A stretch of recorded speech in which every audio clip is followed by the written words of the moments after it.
अपनी परंपरा, अपनी संस्कृति और अपने संस्कारों पर गौरव की अनुभूति करनी चाहिए। 5 बार से मऊ सदर सीट से विधायक रहे मुख्तार अंसारी इस बार 2022 का विधानसभा चुनाव नहीं लड़ेंगे। 2022 के चुनावी रण से वे दूर रहेंगे। उनकी जगह पर उनके बेटे अब्बास अंसारी ने समाजवादी पार्टी के गठबंधन में शामिल सुहेल देव भारतीय समाज पार्टी से ताल ठोकने जा रहे हैं। सोमवार को अब्बास अंसारी ने नामांकन पत्र भी दाखिल कर दिया है। नामांकन पत्र के दाखिल के बाद अब्बास ने अपने अब्बू के चुनाव न लड़ने का खुलासा भी किया। उन्होंने मुख्तार अंसारी के चुनाव न लड़ने की परिस्थिति उत्पन्न करने का प्रशासन पर आरोप मढ़ा। मीडिया से बातचीत में स्पष्ट नहीं किया कि प्रशासन ने आखिर कौन सी परिस्थिति पैदा की जिसके चलते बाहुबली विधायक मुख्तार अंसारी इस बार चुनाव लड़ने से वंचित रह गए। अब्बास अंसारी ने बाप बेटे में कोई फर्क न होने की बात कहकर और सुभाषपा के सिंबल से नामांकन कर यह स्पष्ट कर दिया कि इस बार की लड़ाई में उनके पिता मुख्तार अंसारी चुनाव मैदान से बाहर रहेंगे। बांदा जेल में बंद सदर विधायक मुख्तार अंसारी से नामांकन फार्म पर हस्ताक्षर व अन्य प्रक्रिया पूरी कराने की कोर्ट ने 10 फरवरी को इजाजत दी थी। मुख्तार अंसारी की अधिवक्ता दरोगा सिंह की अर्जी पर एमपी एमएलए कोर्ट के विशेष न्यायाधीश दिनेश कुमार चौरसिया ने आदेश दिया था।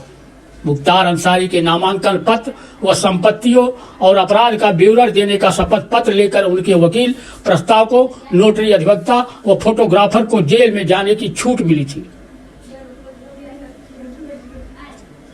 1996 में पहली बार मुख्तार अंसारी मऊ सदर सीट से विधायक बने थे। विधायक मुख्तार अंसारी 1996 के विधानसभा चुनाव में मऊ सदर से पहली बार विजय गाथा लिखी तो 2007-17 तक लिखते ही आए। 2096 के बाद वह बसपा निर्दल तो कभी खुद के बनाई पार्टी कौमी एकता दल से चुनाव लड़कर 2002, 2007 और 2012 में विधायक रहे और 2017 में पिछला चुनाव वह बहुजन समाज पार्टी के उम्मीदवार के रूप में जीते थे। कुछ माह पूर्व बसपा मुखिया मायावती ने उनसे किनारा करते हुए अपने प्रदेश अध्यक्ष भीम राजभर को यहां से उम्मीदवार घोषित कर दिया।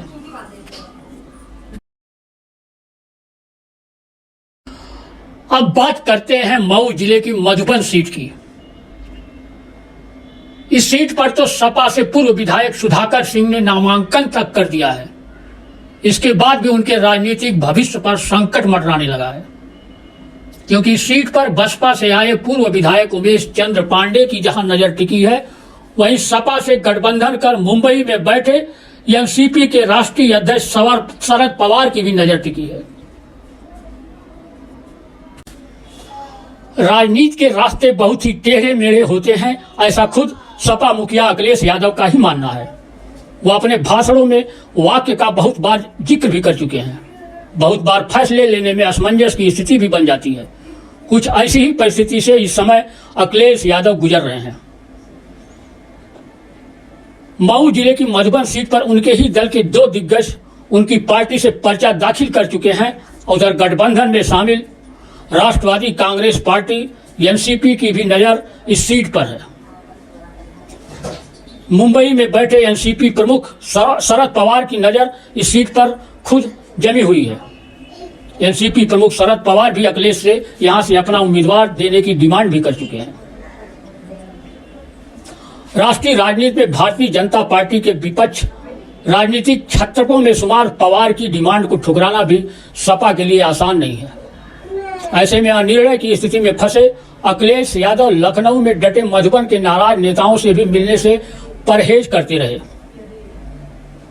मधुबन सीट से सपा के पूर्व विधायक सुधाकर सिंह का टिकट काटकर बसपा से आए उमेश चंद्र पांडे को दिए जाने का विरोध करने को दर्जनों सपा नेता शनिवार से लखनऊ में ही कूच कर गए थे। अखिलेश यादव ने वहां जमे नेताओं को पहले रविवार को फिर सोमवार की सुबह 10 बजे मिलने का समय दिया, लेकिन वो मिल नहीं पाए।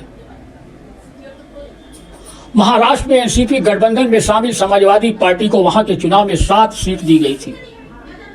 यूपी चुनाव में एनसीपी की भी समाजवादी पार्टी से अपने लिए 7 सीट की मांग की थी। सपा मुखिया ने भी शुरू में 4 सीट, फिर अंत में 2 सीट देने का वादा किया।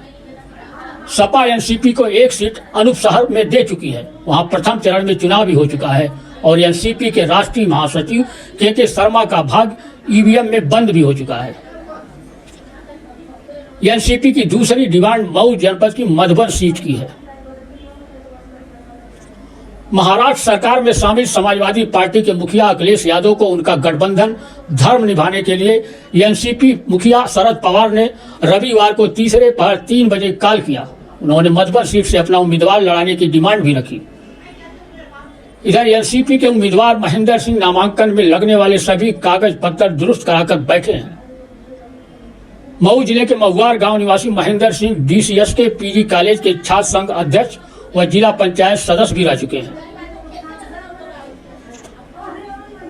मऊ जिले के वरिष्ठ रिपोर्टर ब्रिजेश यादव ने सोमवार को महेंद्र सिंह से बात की तो उन्होंने कहा कि पार्टी की ओर से उन्हें नामांकन की पूरी तैयारी करके रखने की बात कही गई है। इसके मद्देनजर वह तैयार बैठे हैं। नामांकन की प्रक्रिया 17 फरवरी तक चलनी है। उसके पहले जैसे ही शीर्ष नेतृत्व से गठबंधन का उम्मीदवार घोषित होने की हरी झंडी मिलेगी, वह अपना नामांकन दाखिल कर देंगे। आपको यह भी बता दें कि पूरे मऊ जिले की निगाह समाजवादी पार्टी और उसके गठबंधन दल एनसीपी के बीच फंसी टिकट की पेच पर लगी हुई है। अब 16 फरवरी की सुबह तक ही सारी स्थिति स्पष्ट होने की संभावना है।